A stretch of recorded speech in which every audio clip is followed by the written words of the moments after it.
Hello, my name is Father Jacob Rouse, and I'm the pastor of Notre Dame Parish in Cresco, Iowa. And for today's Corona Minute, I would like to tell you about the importance of resting and Sabbathing.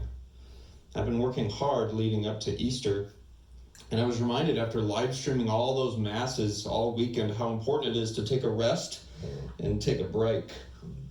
One of the fundamental commands that God gives all throughout the Old Testament is the importance of resting and keeping holy the Sabbath. By doing this, it acknowledges that the Israelites were delivered from slavery through the Red Sea by not doing anything but trusting God.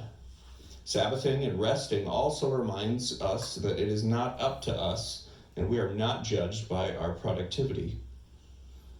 I found that when I take the time to rest and think about how the Lord has provided for me during the past week, everything just clicks into place and makes more sense.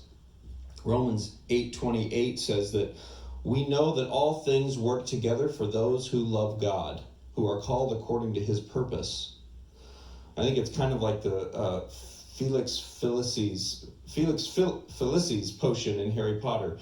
Everything the drinker of the potion attempts will be successful, and things will just line up and work for their good.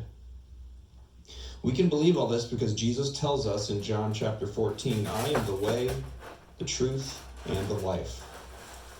Psalm 23 says that by resting in the Lord and letting him be your shepherd, your cup will overflow.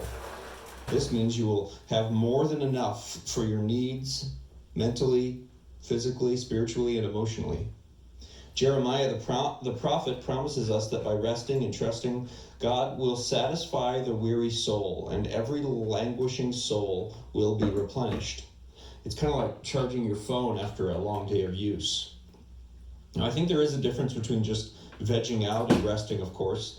I think it's easy to have our minds split as we think of other things we should be accomplishing and doing. But God wants us to be of one heart and mind and focus on one thing at a time. I'd like to encourage you also that this is a pandemic. This is not a productivity contest. By the end of this, you don't need to read every book in your house or lose 30 pounds or teach your kids a new language. You're doing just enough, and you're doing your part by staying home and by being present to each member of your family. I like to use Monday, my day off, as my Sabbath.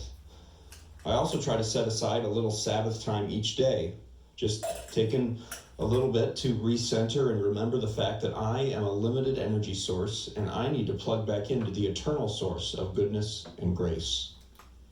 My name is Father Jacob Rouse, and that's all I have to say. Now go wash your hands.